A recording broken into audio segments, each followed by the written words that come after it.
that switchback coffin zero, I thought I was gonna get real close to the pole and give you guys a real exciting shot, and well, sometimes you hit the pole instead of getting really close. So I finally found out what would happen if I smashed that pole at speed.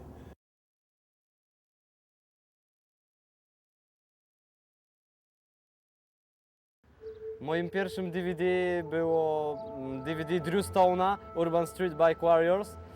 Zrobiło to na mnie bardzo duże wrażenie, ponieważ pierwszy raz widziałem takie ewolucje wykonywane na motocyklach.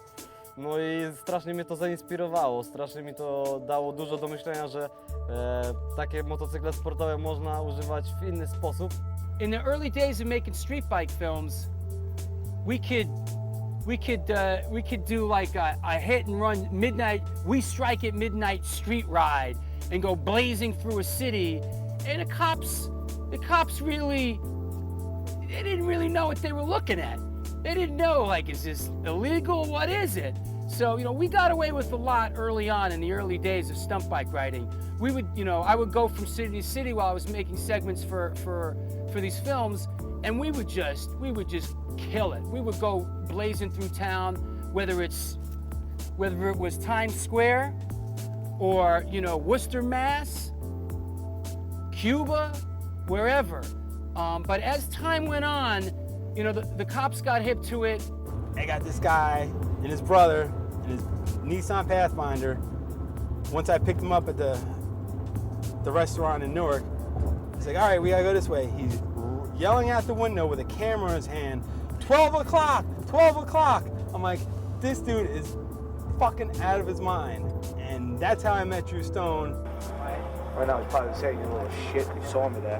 Yo, here we are in fucking Staten Island. We haven't even got off goddamn Jump Street and the fucking cops jumped on us, so. 12 points last summer he got. We were on the highway on the BQE wheeling. The cop pulled him over, had a video camera in the car. He's got one now. Put him in the back of the car and played the tape for him. Said, is that you? He said, yeah. Locked him up and took the bike. Yeah, Drew Stone, he's a good dude, man. He definitely an innovator, not an imitator, as he likes to say. You heard me reference the Urban videos. They just killed it back then, man. They got us on MTV and did it real big. And you know, we've been back and forth on a few issues and stuff like that, but one of the most memorable things I did was because of Drew Stone and Tony D. Basically did these shows in Guantanamo Bay over Cuba. And not too many Americans have been over there, and it was a real blessing to be able to go over there and have fun, and it's something I'll never forget. So gotta show love to Tony and Drew for that, you know, and Teach and Ray and the XFR guys and everybody that was over there, man. Joe Vert, we just had a great time. It's the stuff from Drew Stone. It's when I'm beginning to buy DVDs, then I see a lot of stuff and good vibes, good music. Big Bikes war wohl AC Farias Video, ein wirklich Low-Budget-Video. Aber ich habe es mir vorwärts und rückwärts hunderte Male angeschaut und erst später kamen dann irgendwelche amerikanischen Videos. Była to amerykańska produkcja Drew Stone'a z Tonym D w roli głównej. Był to dodatek do jakiejś polskiej gazety motocyklowej. Bardzo fajnie chłopaki jeździli, spodobało mi się to, po czym zacząłem przerabiać swój motocykl i uczyć się trików. You wanna know how you made it big, super big, like Tony D freestyle status? Yo, when you put out a film and your film gets bootleg, I mean, it's bad enough to get bootleg in your own town or whatever, especially coming from New Jersey, New York area. But damn, when you get bootleg in Poland, damn, bootleg copies, yo. Look at that. Bootleg copies, 20D freestyle film here. Right? Holy shit. They're bootlegging me, yo. That's this industry, man. That's this industry.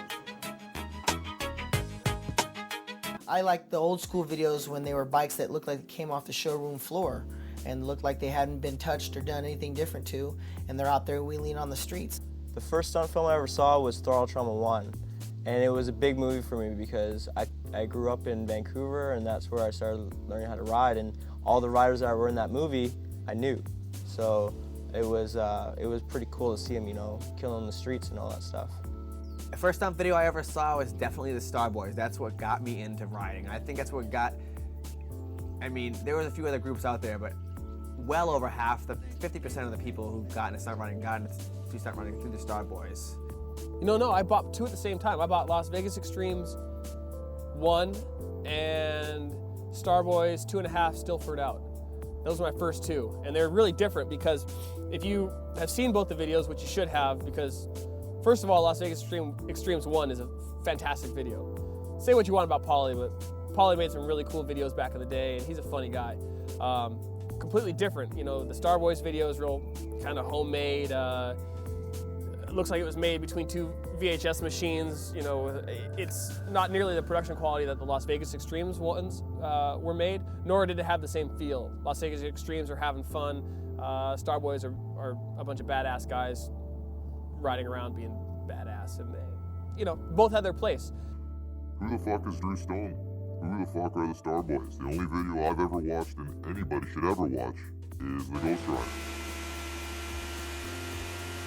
There was this one group of guys that got together and did a bunch of like wheelies down the freeway, and later they became known for long freeway wheelies. Then Las Vegas Extremes film came out and had like 30, 40 different stunts on it and became known for stunts. After that, we put another film out that introduced a girl doing it, thus we became known for hot chicks and motorcycle stunts. I think it was the Star Boys, can't remember which one, but yeah, I saw them doing wheelies down the freeway, and I was like, oh my God, you know, couldn't believe it.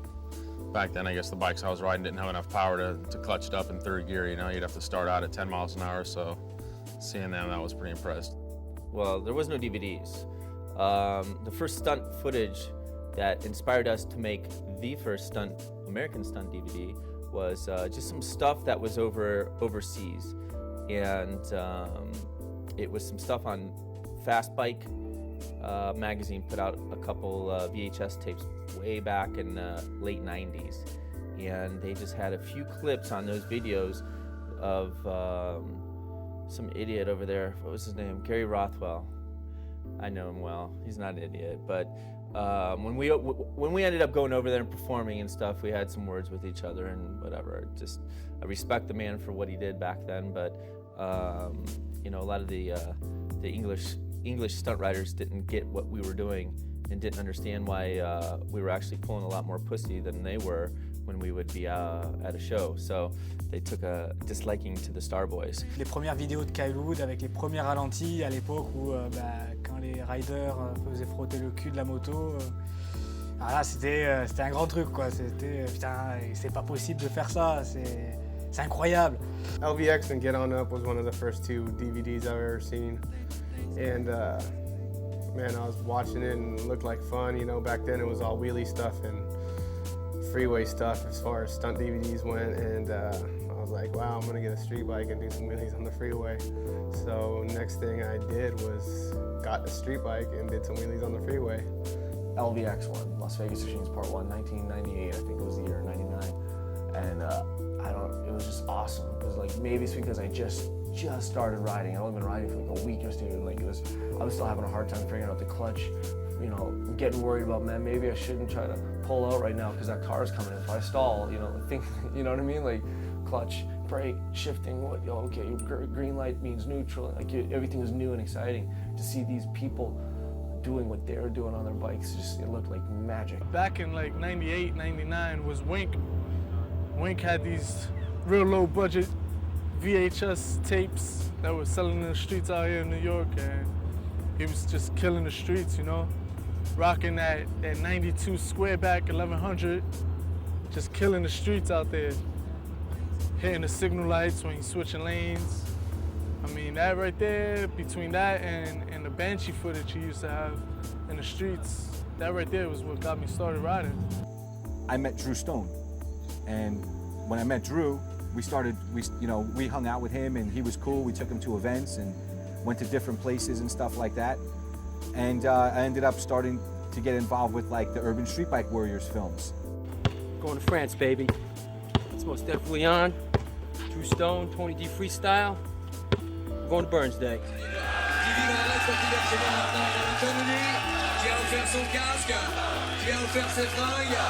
Il est incroyable, Tony.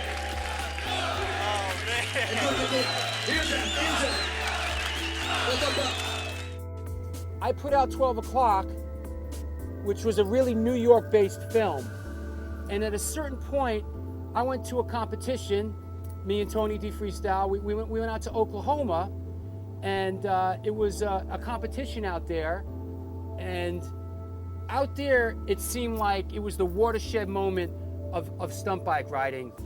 It seemed like every crew from America trekked across the country to be at this event. And I started meeting people, and everyone knew who I was, and everybody knew 12 O'Clock. And people were freaked out that I was there, and all kinds of people were telling me how much 12 O'Clock has influenced them and how they love the film. I remember thinking, I got on the phone to my brother and I said, hey, you know, I'm out here in Oklahoma and I got news for you. I think there's another film to make here, because what we thought was just predominantly something that was happening in New York is now spreading out across America. I hate the fact that one day I'm not going to be able to do this anymore. So I hate it. Because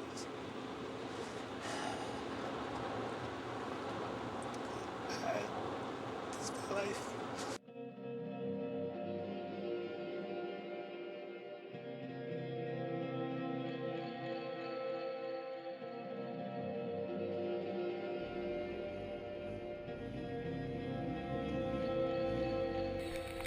Please pull the wool over my eyes. I wanna wait till the time is right. Like a fool in the city that never sleeps, I lie awake alone. How long, too long, till the sun breaks through these darkened skies? Bring it back to the way they were before. I don't know, I know it's too much to ask. I don't know, I know it's too much to ask. I don't know, it's too much to ask. I don't know, it's too much to ask. And you got me thinking, now I'll never stop. Now you've got me thinking, no, I'll never stop. Yeah, you got me thinking, now I'll never stop. And you got me thinking, and I can't stop.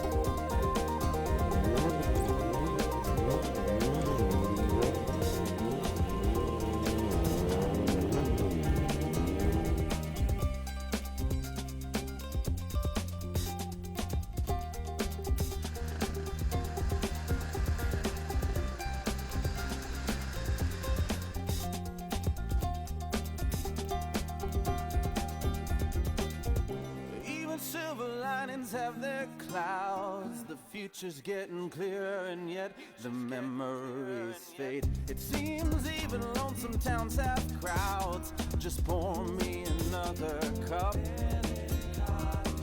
How long, too long, till the sun breaks through these darkened skies? Bring it back to the way they were before. I know it's too much to ask. too much, too much, too much to ask. And I don't know, I know it's too much to ask.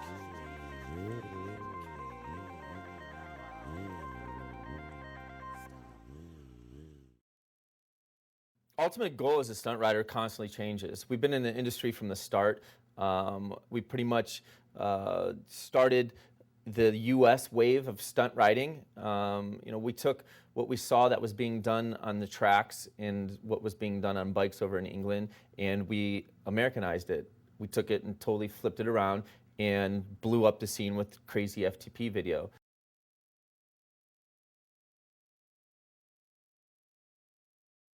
My goal set forth when I first started was just that I want to be famous. I want to be known throughout the stunt game. And I honestly, not to have a big head or anything, I'm glad to say that people can always remember the name Bulo. And you know what I'm saying? If it's synonymous with the streets, then so be it. I don't care that it's, oh, he's the guy who only rides the streets, yada, yada. I ride the competitions. I go to XDL. I go to Stunt Wars when it first came out. I mean, I was there. I like competitions as much as I do like street riding. The promoters at competitions need to take care of the riders a little more. I think the payouts need to be a little bit bigger. I think that the riders are out there trying to kill themselves for something and they're barely getting the money that can fix their bike. That's where I'm hoping it'll go, is to get more money for people. If XDL doesn't do what the hell they say they're going to be doing this year, and if we do not go to X Games in 2011, we're never going to. Sad reality. And to all those riders who are my friends who've been paying their dues, who have been traveling and spending their livelihoods trying to be there, who aren't making sponsorship dollars, who aren't being able to financially survive off of it. If we do not go X Games this year, it's over. The only chance we're going to have is to be a circus sideshow, and that's it. This is what stunt running will ever be. That's a tough question, because once you reach the top, there isn't really anywhere to go. You just basically have to fucking fight off all the people trying to take your spot. So really, it's more like a matter of maintenance at this point, because I'm at the top. There isn't really anywhere for me to go but just, defend my seat on the street, man. Hát szeretnék minél több eredményt elérni a stunt ridingban. Én úgy gondolom, hogy ehhez elég jó úton járok.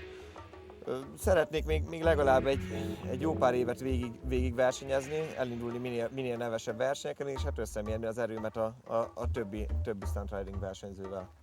Do czego chciałbym dojść? Chciałbym jak najdłużej trwać w tym sporcie i dalej się rozwijać.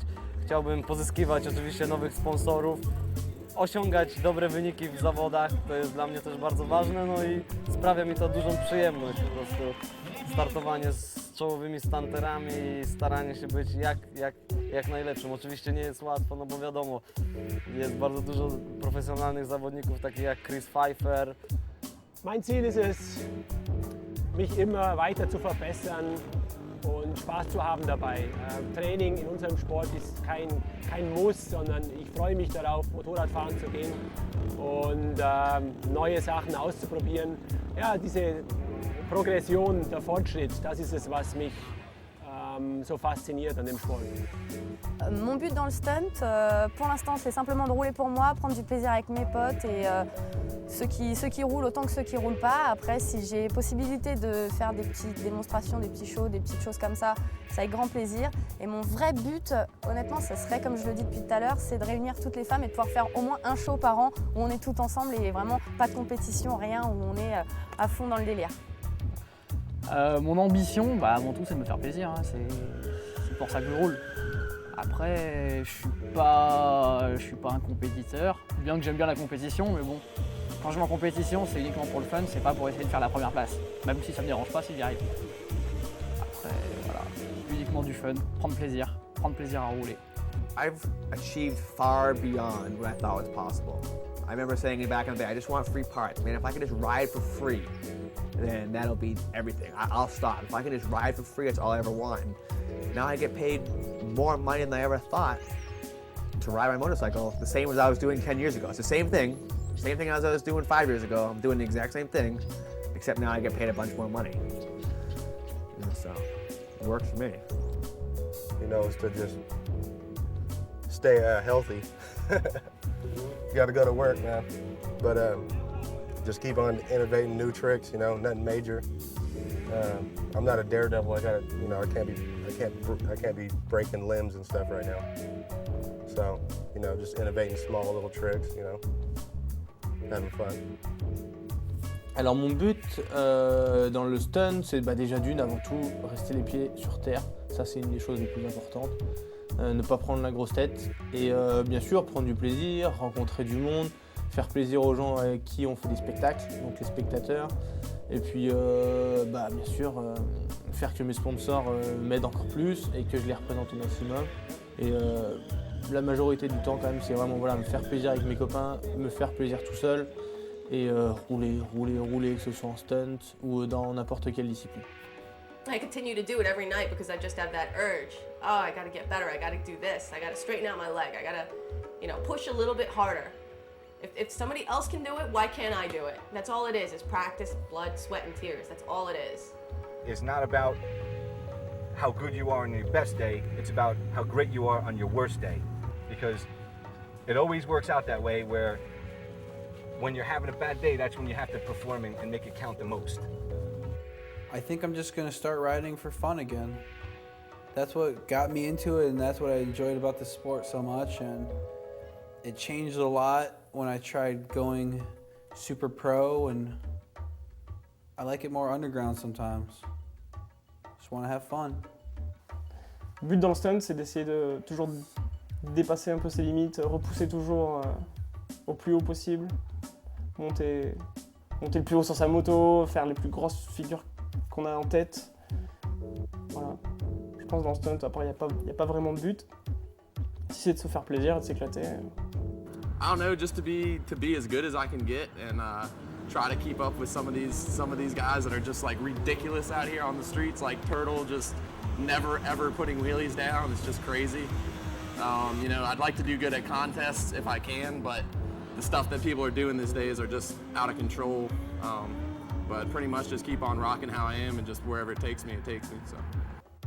Well, I try to make a living from that. That's the big goal, and also participate in competition and promote the sporting. In all my career, my professional career, I always promote the right way to ride, ride in the dead-end streets, park in place, respect the rules in the road, ride in the speed limits and not take a risk for the people in the road, because yeah, it's okay if you crash, but sometimes you are involved in people like legal riding, some people have family in a car, then you crash your bike into a car. That's the bad thing, You need to respect. If you go in a spot, all the people there take the risk, but in the roads, many people there don't like to have a risk, don't like to see bikes fast and dangerous.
Stuntriding ist viel mehr für mich als ein Sport. Stuntriding ist Lifestyle und ich meine, ich bin Profi seit so vielen Jahren und alles dreht sich um Stuntriding. Den ganzen Tag denke ich an Stuntriding, lebe Stuntriding und ja, es ist viel mehr als ein Job, es ist einfach eine Leidenschaft.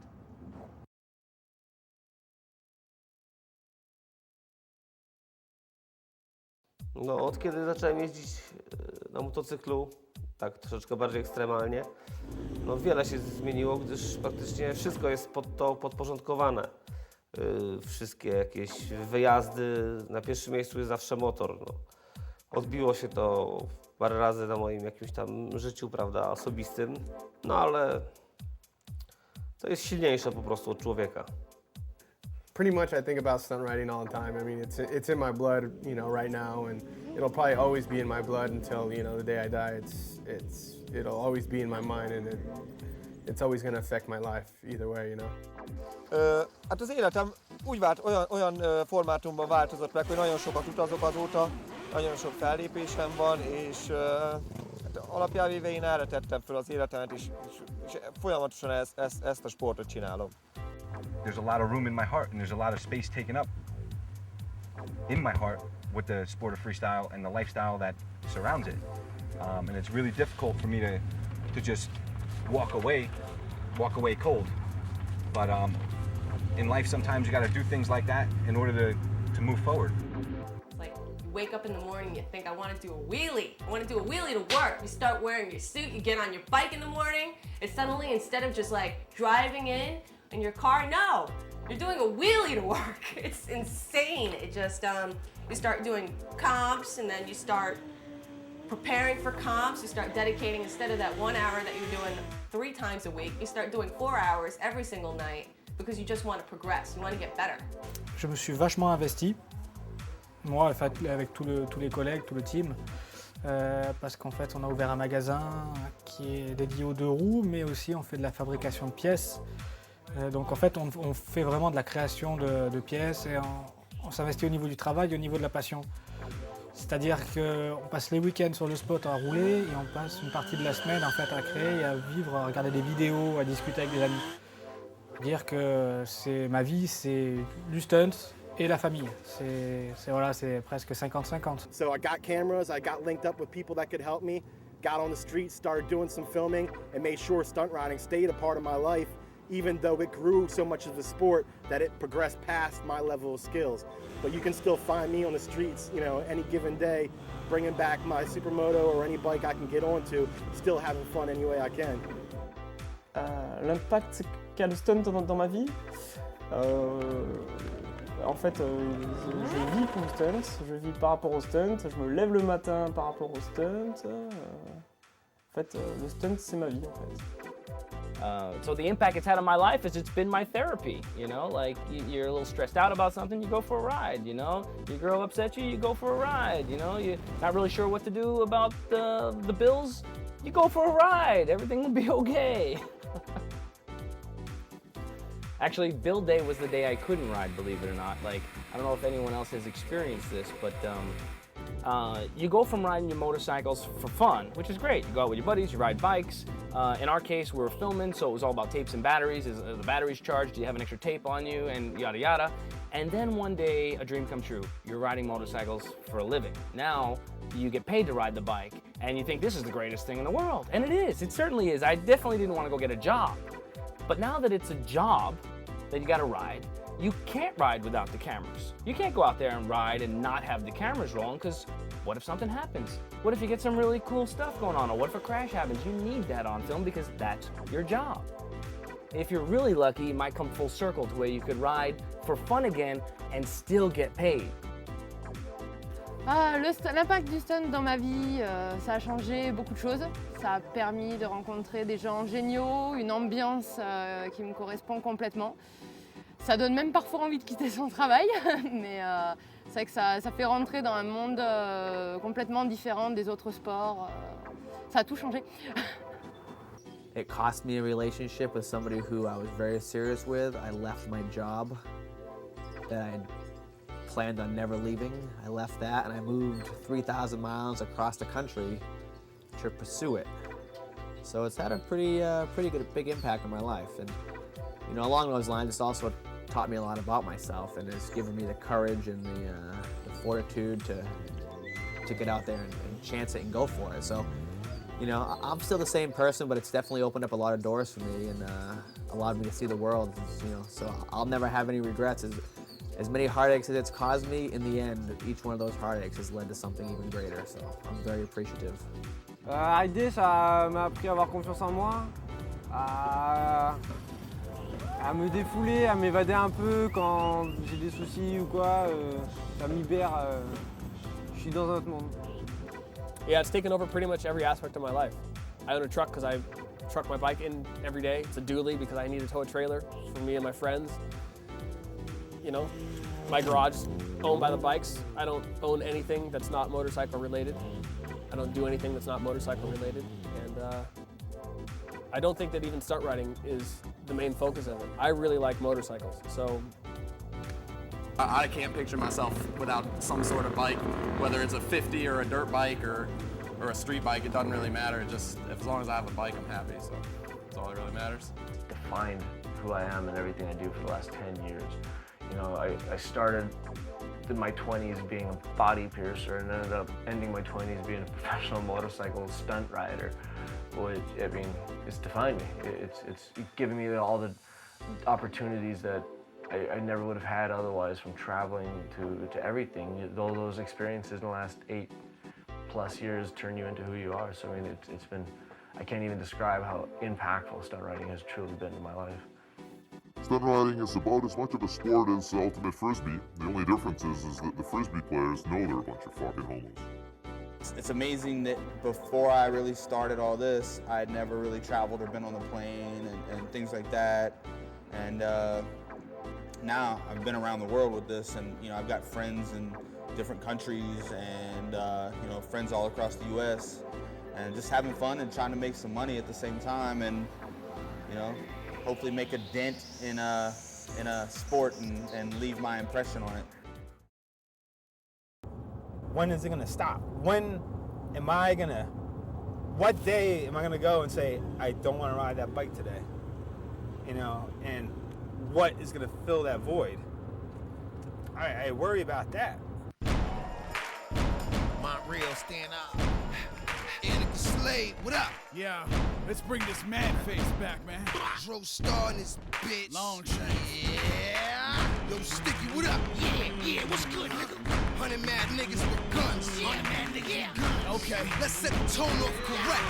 Yeah, let's do it 9-4 style. We throwing up shit like hardcore.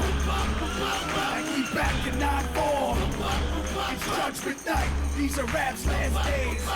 Andy Slade. Bring it back to mad days. Slot times. Yeah. It's for your cowards to drop down. Posted on the block like stop signs.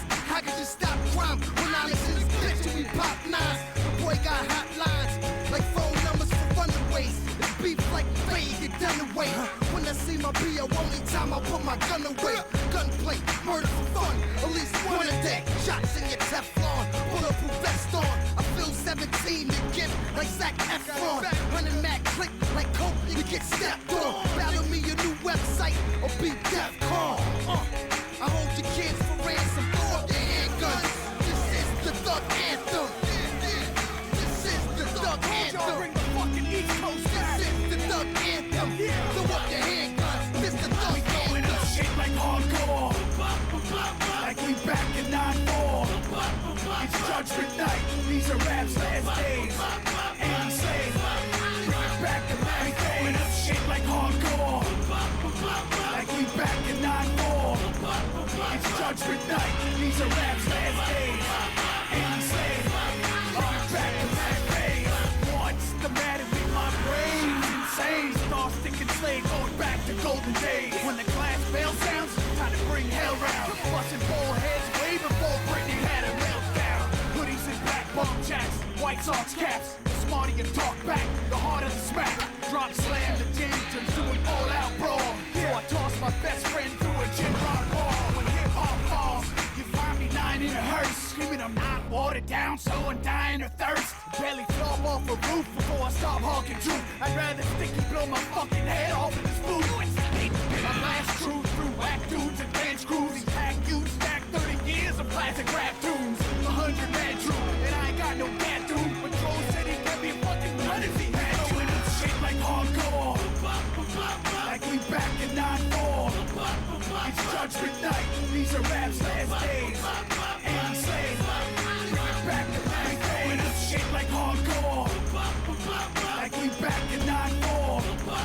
It's judgment night, these are rap's last days.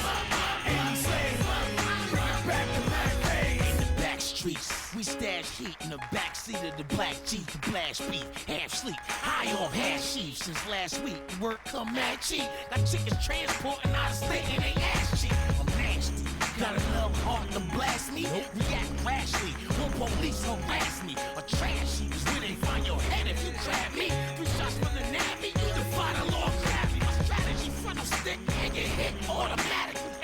Agony, hate my mom for having me. I know a lot of niggas wanna walk up on me and casually, gradually put the gun to my head and rat-a-tat-a-me. I never snitch, you can beat the shit out of me. And when I die, what a cold day in hell that'll be.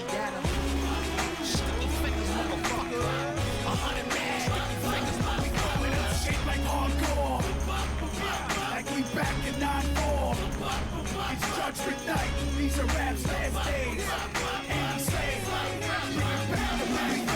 shit like hardcore, like we back in 9-4.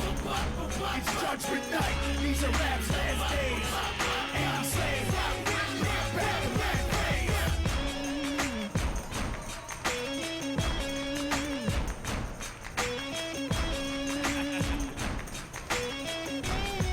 It's Albert, baby.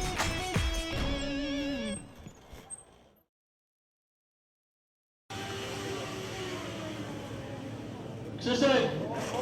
Oj, oj, oj, niedobrze.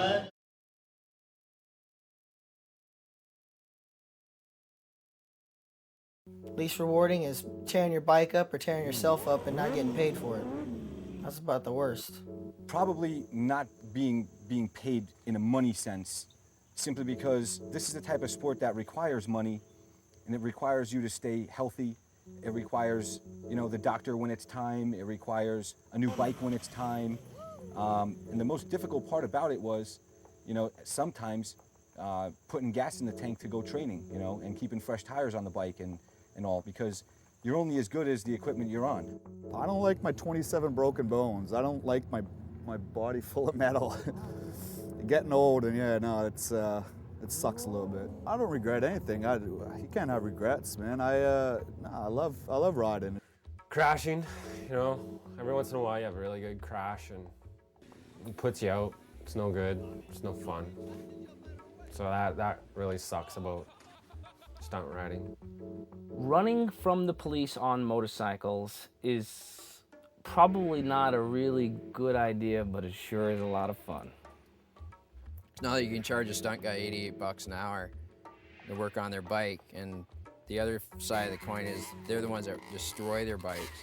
You also lose your time working on their stuff for free, and you can't work on other customers' stuff. So it's kind of a hard thing. It's like you can't charge your family. I just want people to look at me and say, yeah, that kid was sick on a bike. And I think that I've accomplished that goal. So I get the most out of just entertaining people and people being appreciative of what I am able to do on a motorcycle. And it makes you feel good, because it's not about the money. It's about the money, but it's really not.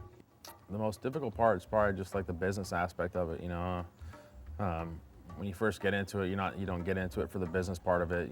That's not what interests you. If that's what interests you, you'd be doing something in business rather than stunt riding. So just trying to mix the two together and being good at both of them is the hard part. So many things I like about riding. I mean, if you had asked me that question 8 years ago, I would say, they're fast, it's cheap, chicks dig it.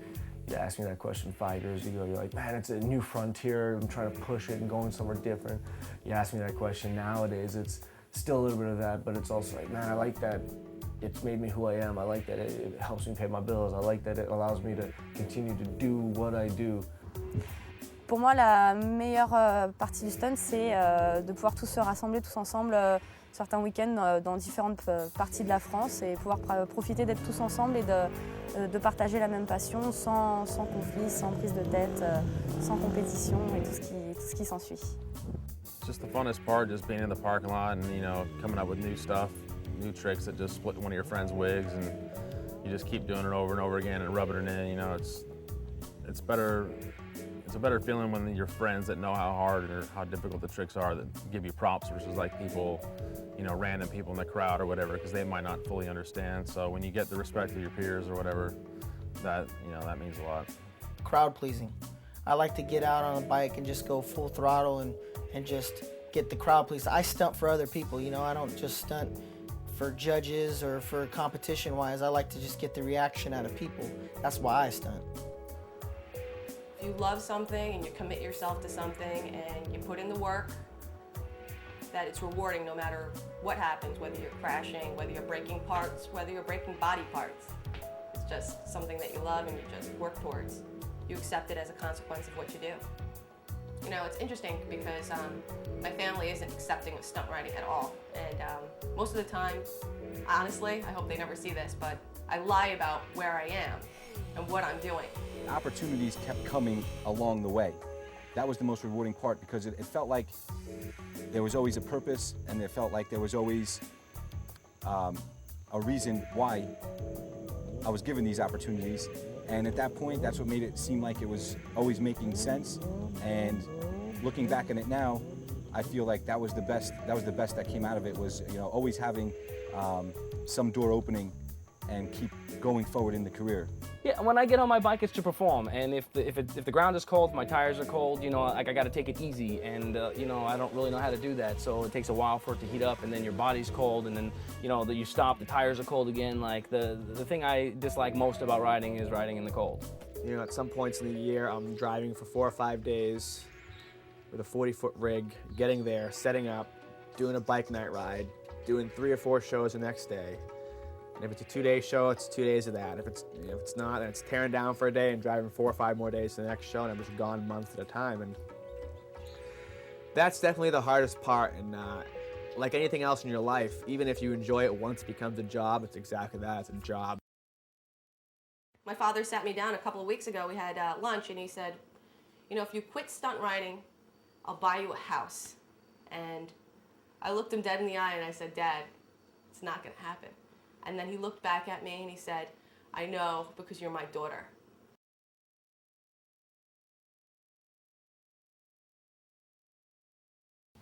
But I just don't know what I'd do if I didn't stunt. If I didn't stunt, it's a screwed up question. Like, what would you be doing if you didn't film? God knows, man. I was raised in the Bronx. So much illegal stuff going around.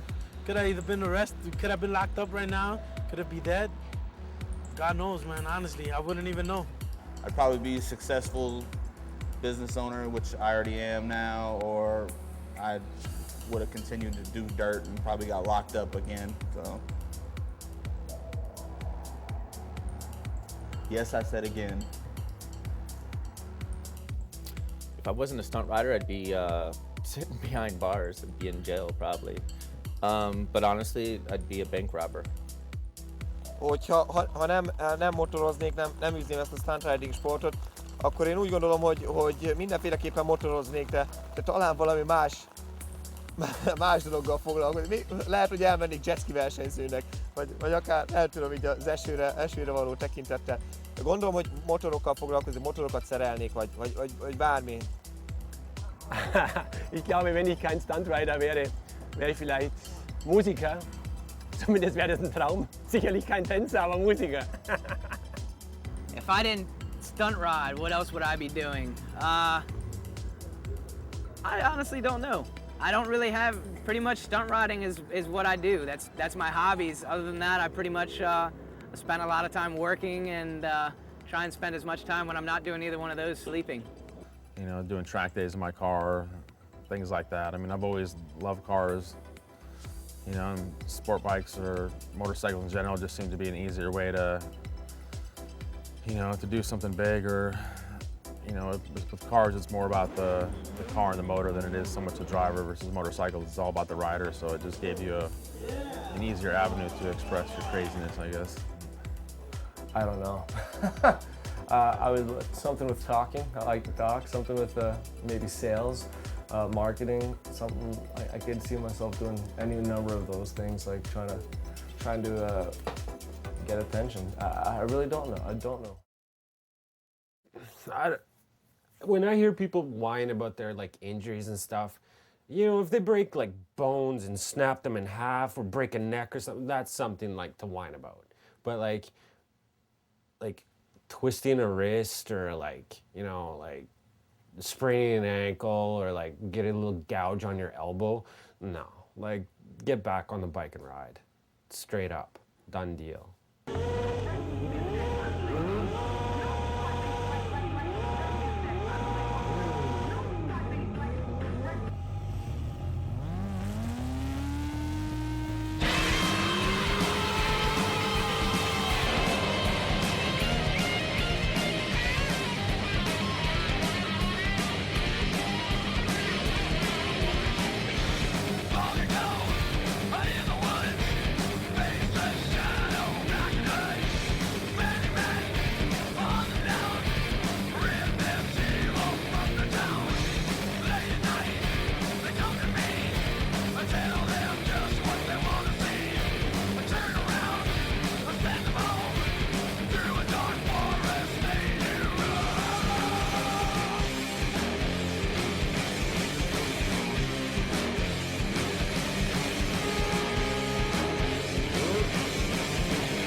Anymore, there's no money in videos. Maybe back in 2005, yeah, like you could exploit a rider if you took advantage of him, and you know, but realistically, I've done it before. If you're riding there and somebody's with a camera, like I've been practicing before, and I didn't want to have the guy shooting me that day because I just didn't feel like having my daily practice documented. I've asked the guy, hey, you know, can you not shoot me today? I'm just practicing some stuff, and I want to spend 7 hours trying the same trick, and I don't want it to be taped for the entire 7 hours.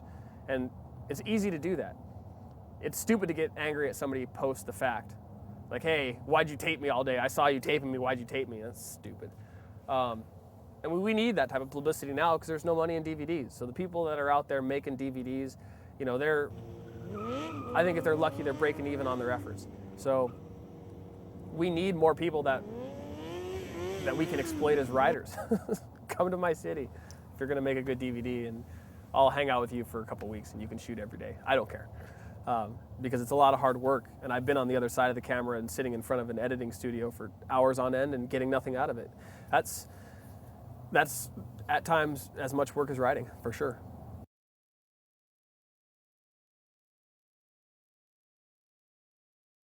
I don't think stunt DVDs or anything like that exploit riders really. I mean, why would it?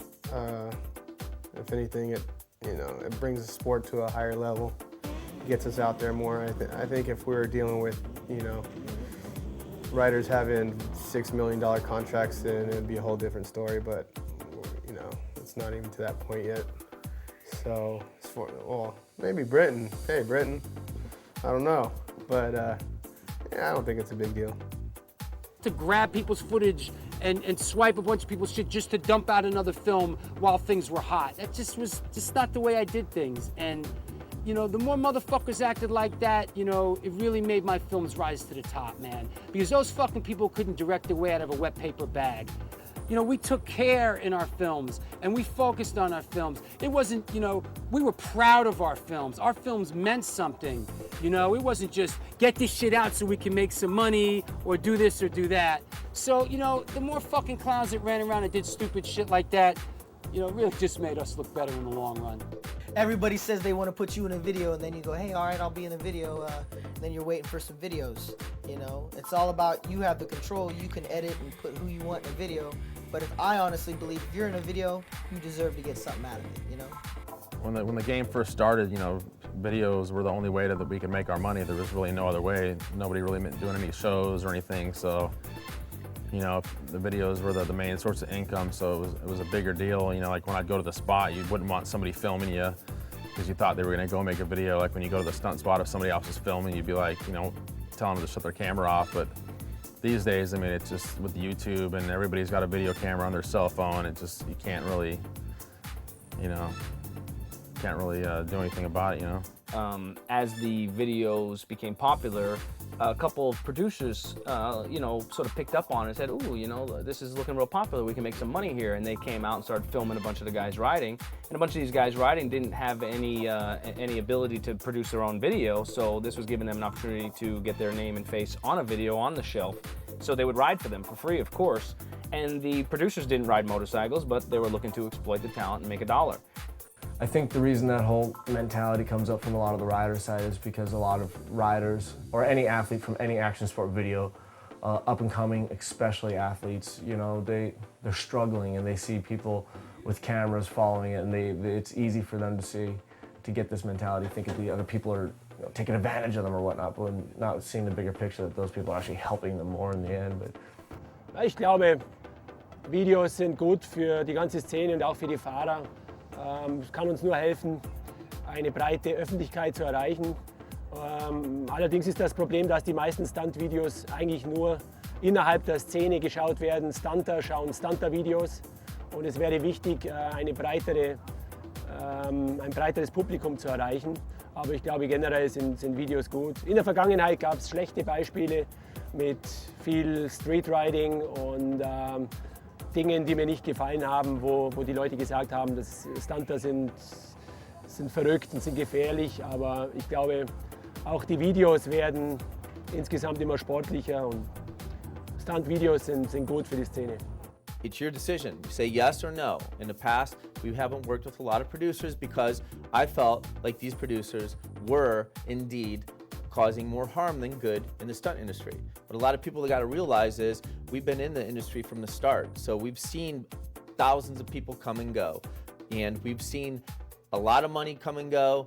And we've seen, a lot of producers come in, and a lot of people, not just in production, but just a lot of people in general, wherever you see a big fluctuation of money coming into a situation, you're gonna have a bunch of fucking scabs coming in trying to rip people off, trying to extort, trying to make a quick dollar. And that's what tons of producers did in this industry. And what do? They reached out to these riders and said, oh, here, I want to use your footage, I want to do this. They got all this free footage, and basically, some of them maybe were promised some cash on the back end, but most of them did it just, did it to themselves. So, that's a total the question is, you know, you got to take responsibility for your actions. So all these sorry-ass stunt riders that were complaining that they got ripped off or, you know, they got used and abused, you did it to yourself. You should have made the right decision from the start, sit back, and I know sometimes it's easy to get caught up in somebody's bullshit, but, you know, first time, yeah, maybe I'll give you some slack. The second time, just need to tell the person to fuck off.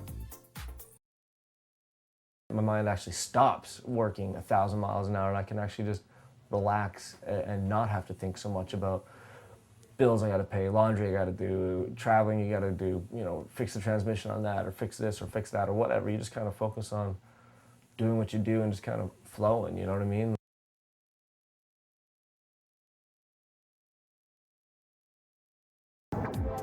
What goes through my mind when I get on my bike? I love it, man. That's it. I love it. Puts a smile on my face. It's freedom. It's freedom. The only thing I think of when I get on the bike is how much pussy I'm gonna get when I ride down the main drag of your town. There's times I'm sitting on the bike at a light and my foot's shaking and I'm like, come on, I gotta, come on. Well, that's part of it. You don't think about anything else except, you know, whatever trick you're trying, and so all your other worries and problems just kind of go away. First thing I think about when I get on the bike is where I'm gonna go, who I'm gonna piss off, and how I'm gonna get out of the high-speed chase when it's on. It has to be calculated. You have to, the minute that cop flicks his lights on, you have to calculate which route you're gonna go and expect that every light's gonna be red and there's a pedestrian on every sidewalk. It's extremely calculated. That's what makes it fun. Cops keep on messing with me and keep on harassing me when I'm not doing anything wrong. I will just take the plate off my bike and I will put a black helmet and a black jacket on and you will never ever catch me. Usually nothing. Nothing goes through my mind when I ride. I daydream a lot. You know, if I had a good song in my head, it sticks in my head. If I had seen some tricks that I want to, you know, attempt, that goes through my head. If I get mad at my bike, that stays there for a long time. That sucks. I hate getting angry at it. Lately, we've been not speaking very well. Kind of a bitch. I have to ask you or tell you that I have a lot of bikes, and I got a lot of different bikes that serve different purposes. So depending on what bike I'm jumping on and depending on when I'm jumping on my bike determines what's going through my mind. What kind of crazy trick can I lay down today? What else have I been working on from the week before? It depends on the event too. You know, if it's cold out, if it's sunny out, how many spectators are there. It also depends on, you know, what kind of crowd. You got some hot females there. Oh yeah, I'm gonna show off to the fullest. You're doing a trick. It takes all your concentration to what you're doing. You're not thinking about the fight you had at home or you work the next day. You're in the moment. Not too much, you know. It's a big stress reliever, and it's also a creative outlet of mine that I use, you know. So I just go out and get in my zone and ride. Well, when I get on a motorcycle, that's pretty much, it's all about the extreme. You know, I get out of control. I just can't ride normal, so I'm pretty much stunting. Doesn't matter what it's at, parking lot or freeways or streets, or hard to keep the bike on two wheels. It's either the front wheel up in the air or the rear wheel up in the air. So.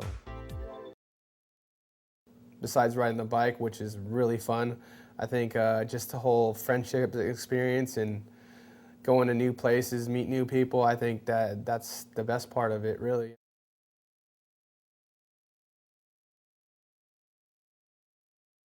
Met a lot of great people, traveled the world, did some films that I'm really proud of. And you know, when the day comes when they lower me into the ground in that box, you know, make sure there's a copy of Urban Streetbike Warriors in there. That I've probably met, well actually yeah, probably a few thousand people. You know, and there's good with the bad. I've had to hear a lot of stories about how their friend's better than me because he does freeway wheelies at 100 miles an hour and I don't know anything about stunt riding from people that have approached me from a crowd. I've had to hear how much people enjoy what I do, and that motivates me immensely. Like if I get an email, for those of you who have sent emails to me that say, I like what you do in any way, that's awesome. That day normally I go out and I have 10 times more drive than I did when I just woke up because I like riding every day. But when somebody honestly takes their time out of their day to say they appreciate what you do, that's awesome. I don't know, just being around everybody that likes to do the same kind of thing and just go out and kill streets or go ride a lot all day or whatever. It really doesn't matter to me as long as I'm with my friends and on my bike. I care less what we're doing. Just riding. It was about going and meeting people all over the world that, we were developing this huge fan base. So when we would go somewhere, we weren't just going to do a job or to do a show. We would go 2 or 3 days early and stay there and ride the streets with all of our fans and just party with all of our fans. And then we'd go do our show, and then we'd stay a couple more days to ride and just hang out. For the most part, you realize that people are good. They're excited, they're there to help you. If you get a blown tire on the side of the road, you'd be surprised how many people do stop to help you fix that tire or whatever it may be. I like the fans. I love the fans, I love the people who ride too. I like the, we're all just almost the same, from the cameraman to the photographers to we're all a bunch of, loose nuts, man. We're all like, something's missing up there. And when I get around it doesn't matter if you've seen a guy in 4 years or 2 years or 1 month. We all go to a party. The problem is no one's gonna stop. No one says, hey, think about it. If we do this, we're gonna end up in jail. It's, let's go for it, yeah. So, one thing I like about riding is it's always an adventure.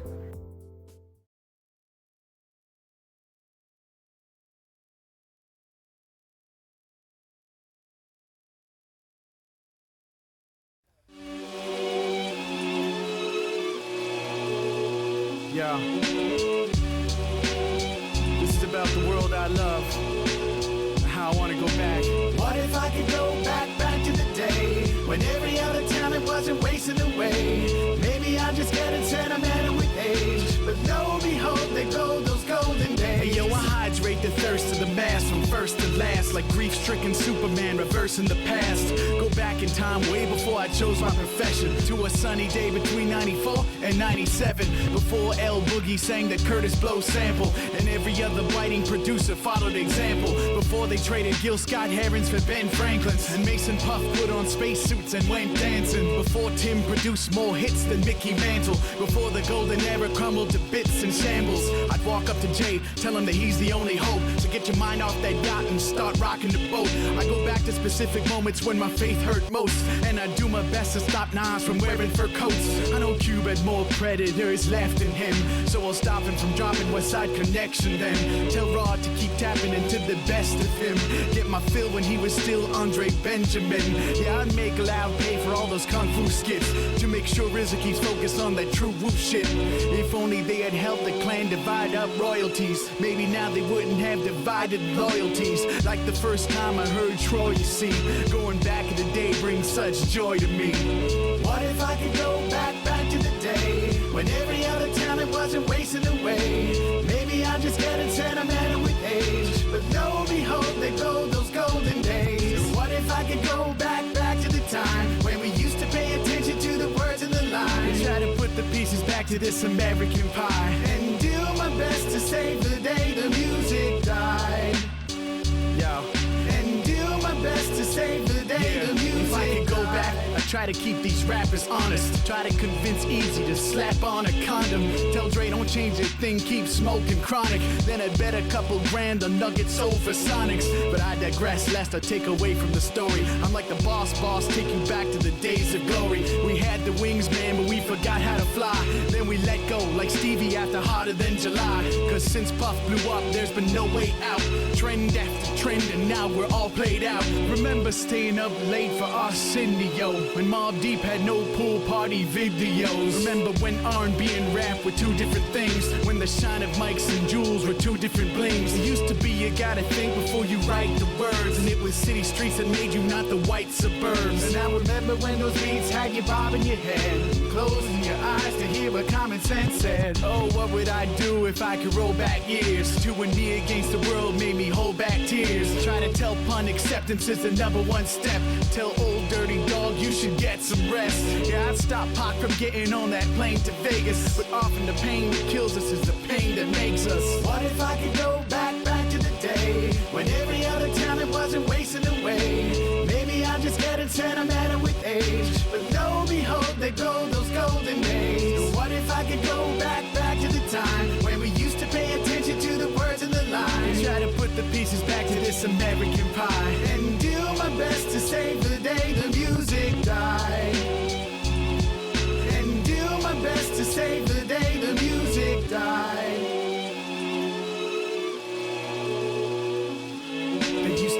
slow jams at the end of the night. Back when breaks the chief rocker put an end to the fight. I used to play slow jams at the end of the night. Back when breaks the chief rocker put an end to the fight. I used to play slow jams at the end of the night. Back when breaks the chief rocker put an end to the fight. I used to play slow jams at the end of the night. Back when breaks the chief rocker put an end to the fight. Here we go. Okay, we're back? Here we go. We're We're back, back. We're okay. back. Testing, testing. Yeah, I think we're Okay.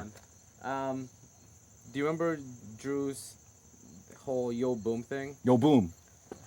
Yo, boom. Let's Yo, talk boom. about that a little bit. Yo, boom. Here we are in Mom's backyard filming for a film that I may not see, I may see, I don't know. Am I going to get a free copy of this? Yeah, you'll I get hope so. 2. All right, I'll get 2. Yeah, Okay, yeah. that's cool. That's cool. No, we can look into the camera for this one. All That's right, fine. okay, there So we do are, you know there the? Okay, so Yo Boom, we're at your mom's. Yo, boom. It's something like clock, socks, bagels, and locks. Yeah. Menswear, silverware, ladies' wear, underwear. Oh, hang on. I have Shit. this shit written down.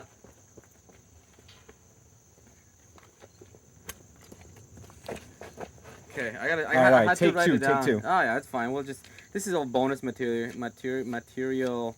Okay, what is this? Yo Boom. So many notes, man. I know I can do it. I know I can do it.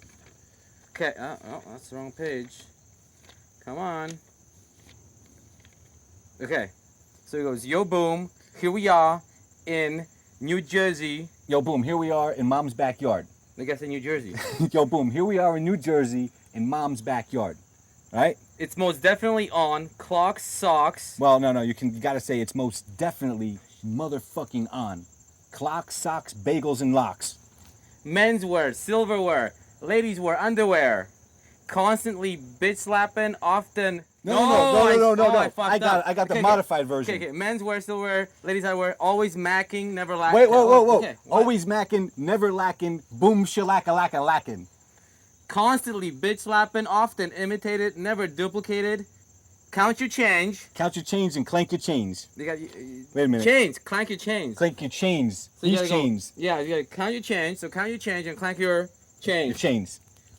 That's it. Yeah. Wait a minute. Let me see that. What? Can you read my doctor's writing? I write like a chicken scratch. Yeah, dude. Good luck with the eyes on there. Yeah. This has been modified several times over the years. Well, yeah. But this is the new version for whatever year you'll see this in, and I think we did a good job for that. Only Drew can do it. Yeah, well I know, Yeah, but we tried. Yeah, we tried. All right. On that note. So, on that note, till next time. Of course. Peace. Thank you. Cheers.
Oh, merci.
Bruce Lee, thanks for watching my video.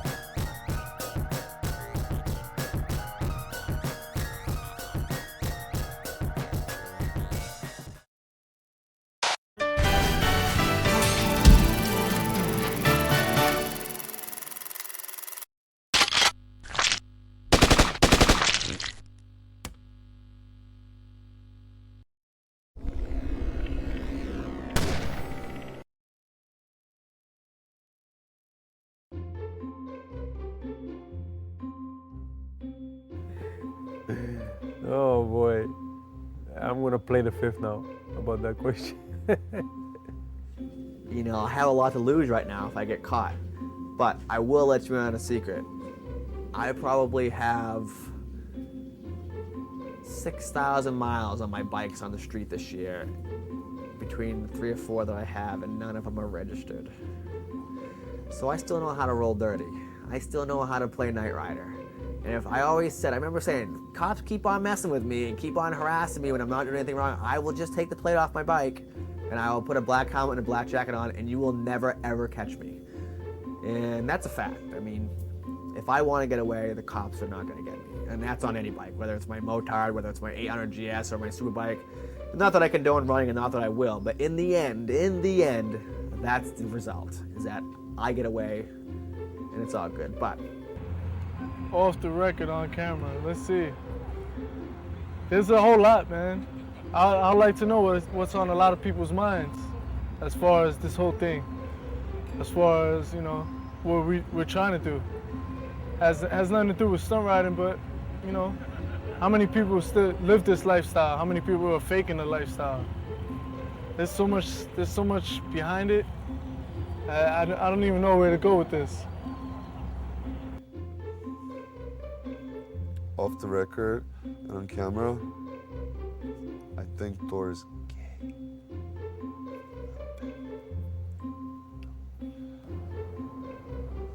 What does that mean, anyhow? Off the record and on camera. Fuck, I love my friends, they're the best. Is that what you want? Off the record, on camera. Fuck, I don't even know what that means. Is this what is this? Saturnin, what is it, man? Whatever you want it to be. Off the record, on camera. Wow. It's been a lot of time doing this shit. I love it. I don't know what to say. I get nervous. I get excited. I'm not going in the movie. You can't put this in the movie. You But bugged me for actually, fucking lifetime. Okay, And you know now what? you're in front of the camera. Let me do it. Let me do And the you're off. choking like you're fucking Off sucking the record. fucking black dick. Off the record on the camera. Okay. Off the record on the camera. Come to Vancouver. Come ride in Vancouver. We have the best scene, and you got to come. How can it be a good scene where nobody fucking shows up to fucking rides anymore? Where it's so hard to get rid of fucking people? You know, it's like I say, it's logistics. It's the spot's too far, maybe it's too cold. Stunt riders, when they get very, very good, they get very, very picky about whether or not they'll ride and stuff. But I guess it's when you're good, you can do that. Us shitty guys, all these guys. Hey, let's hear it from the shitty guys. All right, well, us shitty guys, we have to come out here a lot and try and get good. I don't got anything, man. I don't know what you want from me. No idea, man. I don't know what to say to that. Yeah, I think it is a hard question. Why is it a hard question? Because it's off the record, man. Off the record. This is something off the record.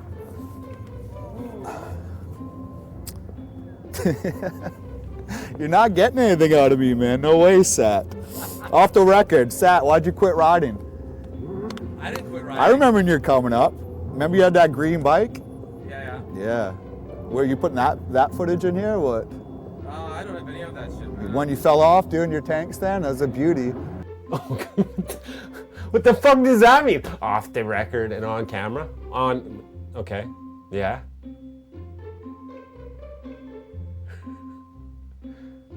That's the question. Fucking answer it. What the fuck is... Off the record and on the camera? Are you a fucking retard? Am I stuttering? Do you not understand the words coming out of my mouth? No, I don't. What does that mean? Why don't you fucking use what's left of your fucking brain and think about it and then answer it? Off the record and on the camera? I don't know what you're talking about, man.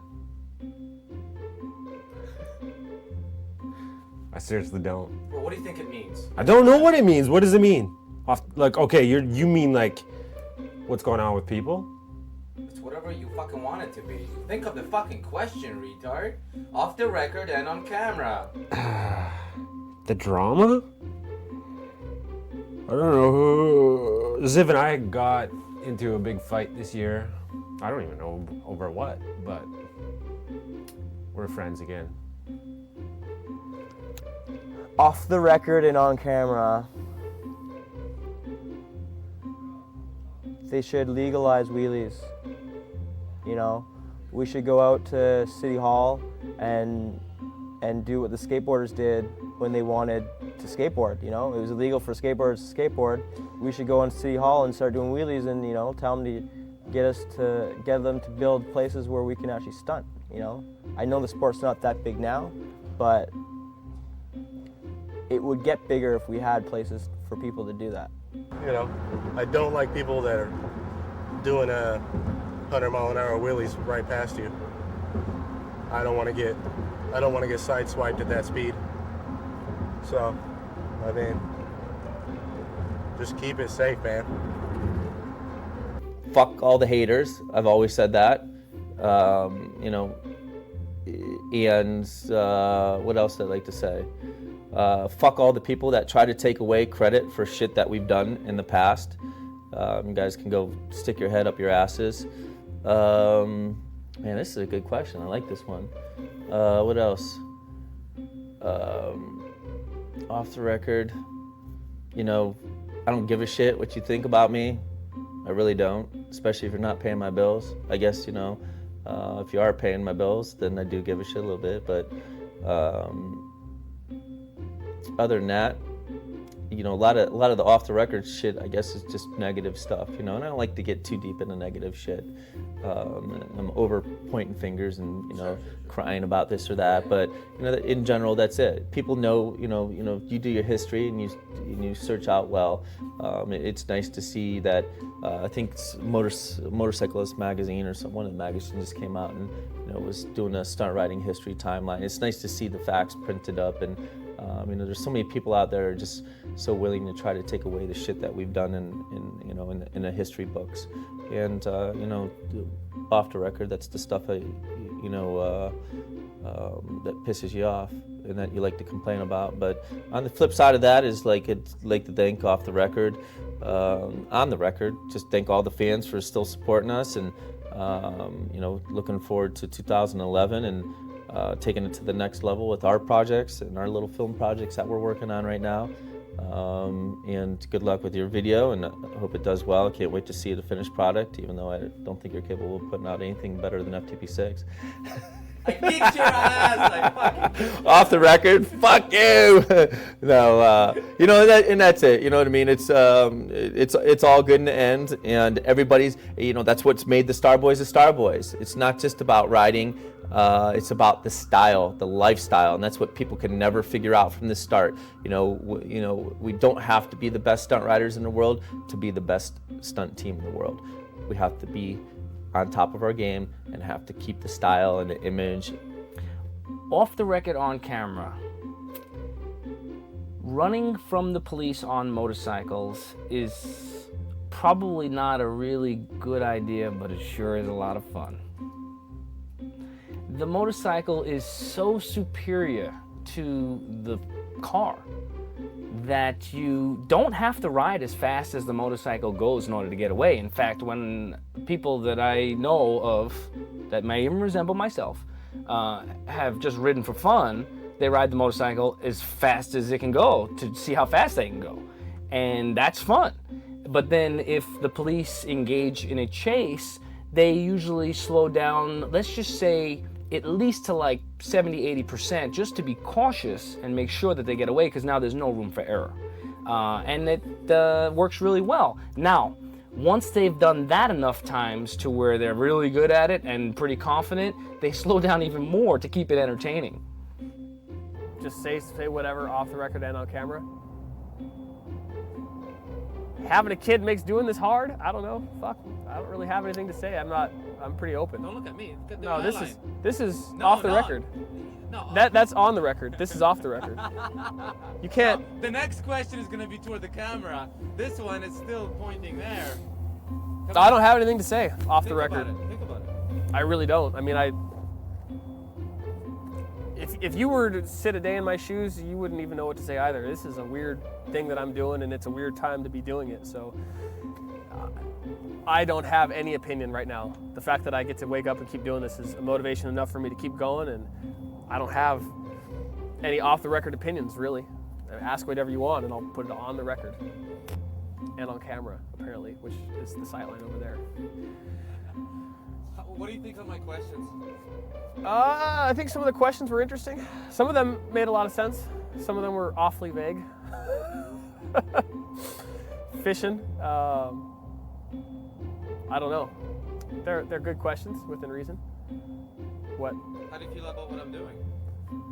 I feel with your connections, with what you're doing, you should at least bring a boatload of hose around with you. After all, you do work in the adult entertainment industry, and I kind of feel insulted that you would bring your camera and not a boatload of hose to my city to, at the very least, fluff the shit out of me before I have to do these interviews. You get a really different response.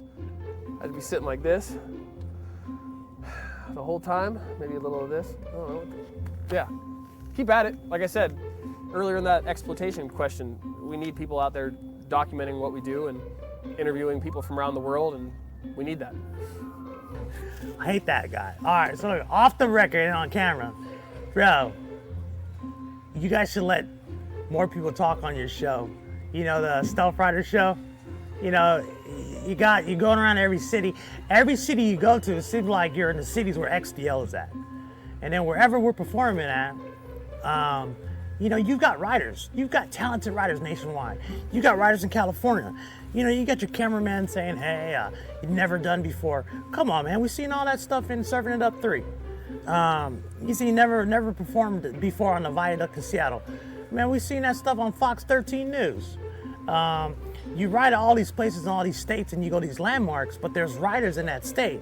If you maybe picked every state and actually took a rider from that state and had them perform with you, hang out with them a little bit more. You know your sport, learn your sport, but knowing your trade and actually practicing your craft more, that's how you build your sport up. Maybe when you leave that state, you'll have about, 10 more riders in that state will get more shows because you helped them. Versus you come to that state and you do the show, now all of a sudden you leave and those riders are like, people are like, hey man, why didn't you guys perform there? You guys will have more crowd and more people in that state respect you more if you go to those states and grab those riders. There's so many states you guys already done this whole year that there's riders in, and those riders actually compete. And they're some of the top riders. I'm not saying they're gonna show you up because you guys are good too. We're not saying you're a bad rider. I'm just saying, man, instead of thinking about I, everybody in the sport wants to get paid. You're already at the top of the game right now. Help it grow. Don't help it grow for you, help it grow for everybody else. Learn how to give. That's all. See, what I want to say, what you can say, two totally different things. Off the record and on camera. Off the record and on camera, if XDL doesn't do what the hell they say they're going to be doing this year, and if we do not go to X Games in 2011, we're never going to. Sad reality, and to all those riders who are my friends who've been paying their dues, who have been traveling and spending their livelihoods trying to be there, who aren't making sponsorship dollars, who aren't being able to financially survive off of it. If we do not go X Games this year, it's over. The only chance we're gonna have is to be a circus sideshow, and that's it. That's what stunt running will ever be. It'll be a lifestyle, but it'll be a circus sideshow financially. So I just hope people are ready for that. Sometimes I like what the XDL is doing and what they're trying to do, but I think sometimes a little bit of like the Pied Piper, trying to make everybody think it's their way or no way, and if it doesn't work, and whether they like it or not, they've changed the game. Stunt Wars is gone. It's non-existent. I think it was actually today, and who went? No one. You know, I mean, I'm sure Dixon, because he lives there and he's gonna go win it, obviously. But you know, like off the record and on camera, I just hope that I hope people are ready for what could happen if it doesn't go right. Because expect nothing, you'll never be disappointed. So if all these people are putting their everything, all the eggs in the basket under the concept that this is it, 2011 is it, I gotta go to all these contests, and if we're going to go X Games, 50 grand first place, national TV, ESPN, blah, blah, blah. Just be ready for it if it doesn't happen that way. You gotta have a backup plan. I hope it does go that way, I mean, we all do, but just be ready for it. You know, it's even more awkward because I can't look at you to see if you're laughing at me. So, what's next? That's the fucking question. Answer it. I don't understand the question. Are you fucking? Oh my god. Wow.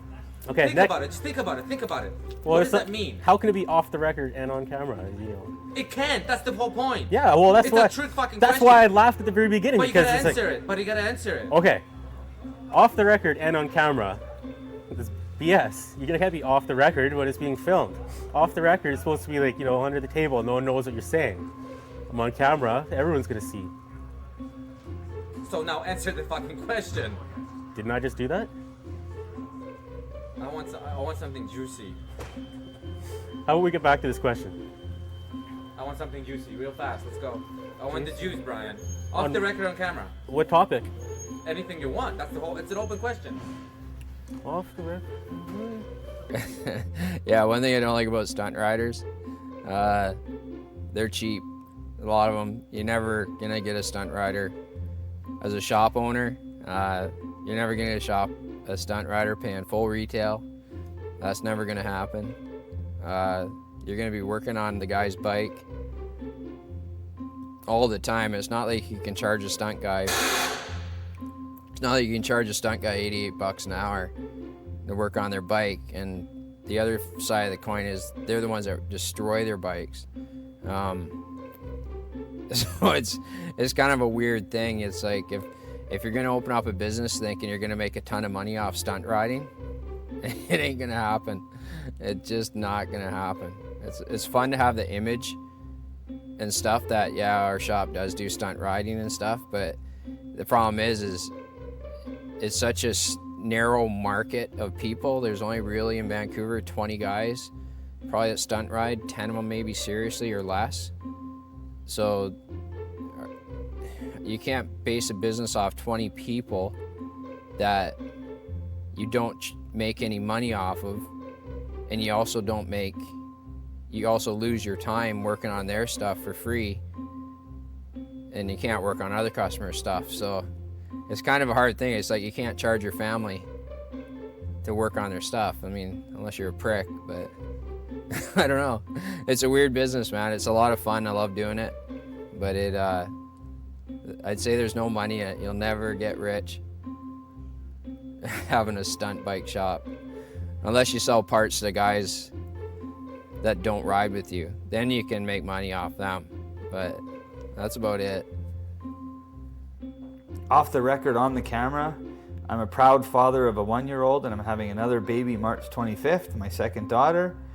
And it hasn't changed me the way everyone thinks that babies are going to change you, where you're going to drop out of stunts and you're going to stop riding and stop buying bikes and stop flying helicopters. So off the record, on the camera, if you're one of those guys that has a kid and comes to the spot in your truck and says, oh, I have a kid and that's changed me, you're a fucking bitch.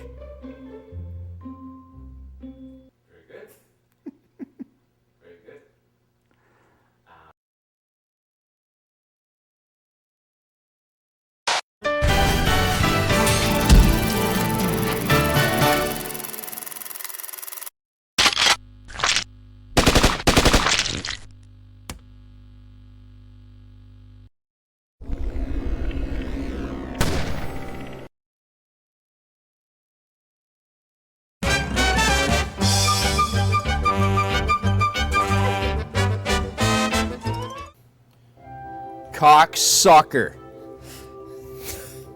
Is it a sentence? That was a sentence right there. Faggot, and that's the guy that's holding the camera right now. I'm for real. Don't cut that off. I'm not cutting it out. This guy right here. Thank you. This guy right here, came in first, and I came in second. Number 1. Fuck this guy. No, Oh, no, I gotta give him props. it was a pleasure. It was a good Thank video. you, thank you, thank It was a you. good video. Oh, fuck you, Sat. Fuck you, Sat. Fuck. Go fuck yourself, Sat. Sat's a fucking retard. Saturnin is a big cunt. You can say that to a man. You can't say that to a woman. Especially not your grandmother. Don't. You won't get gifts ever again. You're a kurva.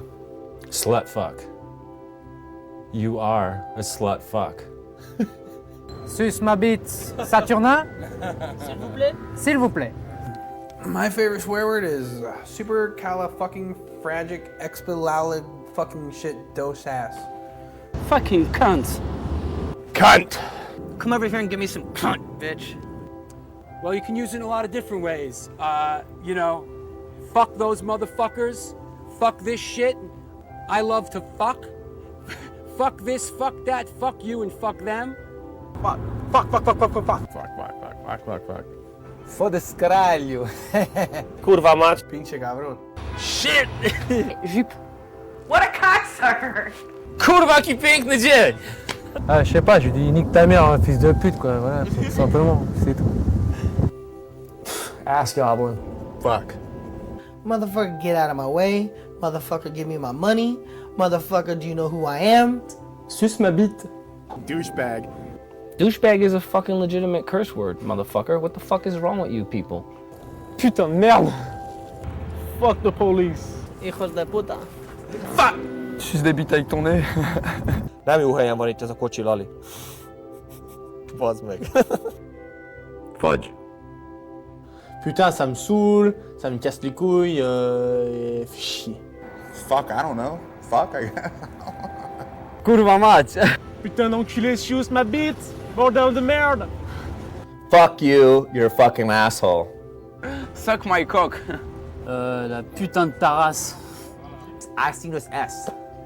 Okay, fuck off, so. Go in hell, yeah. Yesterday he told to the man, je vais te faire bouffer ton carton. And now he's like, no. Yesterday he told to a man, je vais te faire bouffer ton carton. And now he's like, no, I'm nice man. I'm not rude and don't know this name. Fucking.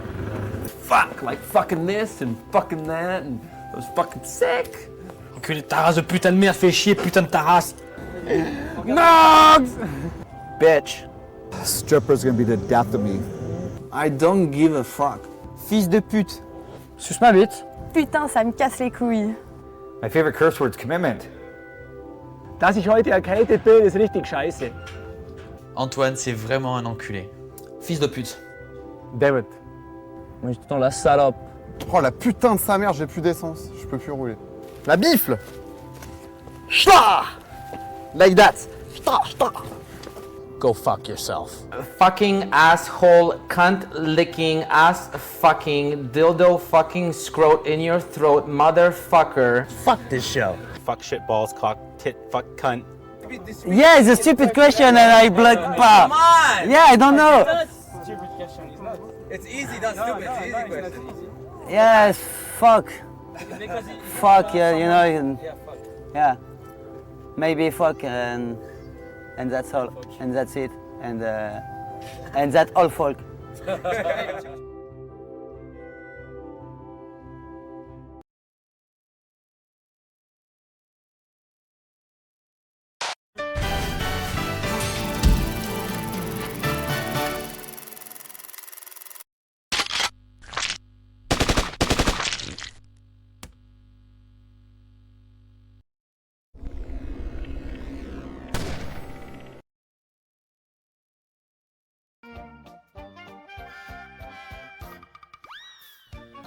I find it really hard talking to this fucking late saga, man.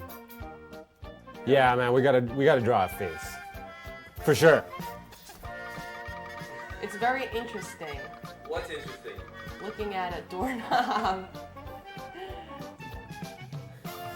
Don't look at me. Look at the fucking power. I wasn't looking at you. Look, here's the fucking power wipes. Where are we here? Power wipes. That there is your eye line. I'm looking at the Ducati guy. How does that make you feel? Makes me feel really ashamed of myself. For some reason, I don't know why. Let's have a look at the Ducati guy.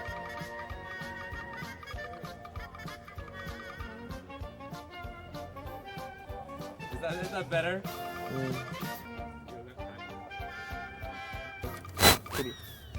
Yeah, you moved. I saw you. It's not me, man. It's you. Watch. No, it's not me. It's you. See that? I fucking disco partied. It's you. I'm looking in a fucking closet with a pillow, and a shirt, and a jacket, and a goddamn stool, and some fucker with this light so bright that I can't even think about it. So my eye line is. I feel really weird staring at the bag. Really? Yeah. Is it tripping you out? I just need like a person. It's weird staring at the bag. Good Zen, man. If you get time. Hey, man, grab a seat over there. Everybody's been staring at something. I wish I could help you. I wish I could be over there, but I can't because I gotta keep an eye on the camera, right? Make sure you're in frame. Just picture the bag as a beautiful girl, or big boobs. I don't know. Fuck. I just feel weird. Like I'm trying to conversate with the bag and I'm laughing because it's hard to do. Why can't I just look at you? Dude, What? you can't. You have to look off camera. That's too low. It's gotta be higher, where your eye line was. Fuck, man. Why is this always gotta be so... That's good. That's good. 2 big eyeballs. Yeah, I can do that. All right. Testing. 1, 2.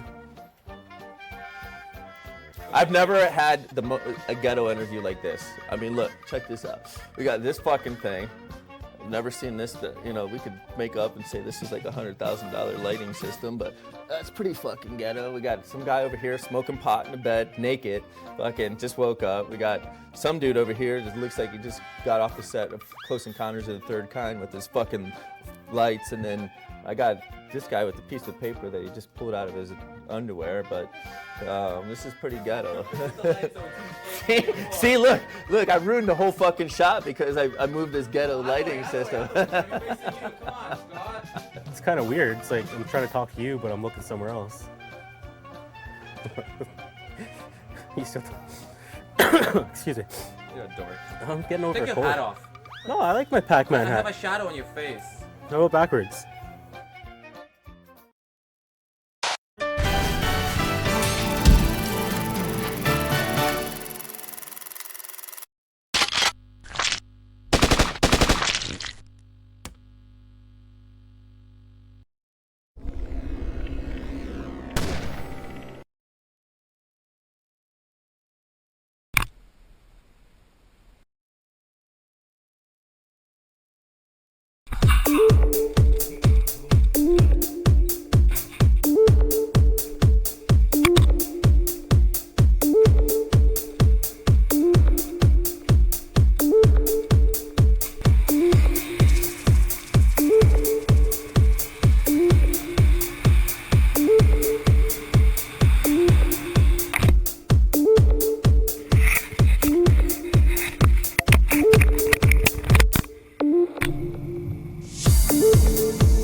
No comparison in craft, compassion slash connection. The chronological creation calculates conception. I top the shit on stage in the name of copper. But who's the one to judge me for what I'm dropping?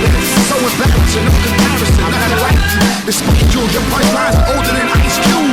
And killed your cousin. I'm really frontin'. You got boys in the hood, but they won't do nothing. Hey, fire here? Yeah, I'm strapped. You know, you an MC8 and they clapped your homie. The difference between me and you, facts you phony. But then in your tailpipe, bitch, I keeps it moving. Like you gon' drive, you repeat stupid. So you walk time. Talk about kicking New York, smoking camels and black sandals. Must have been that big apple juice. Jack, no comparison.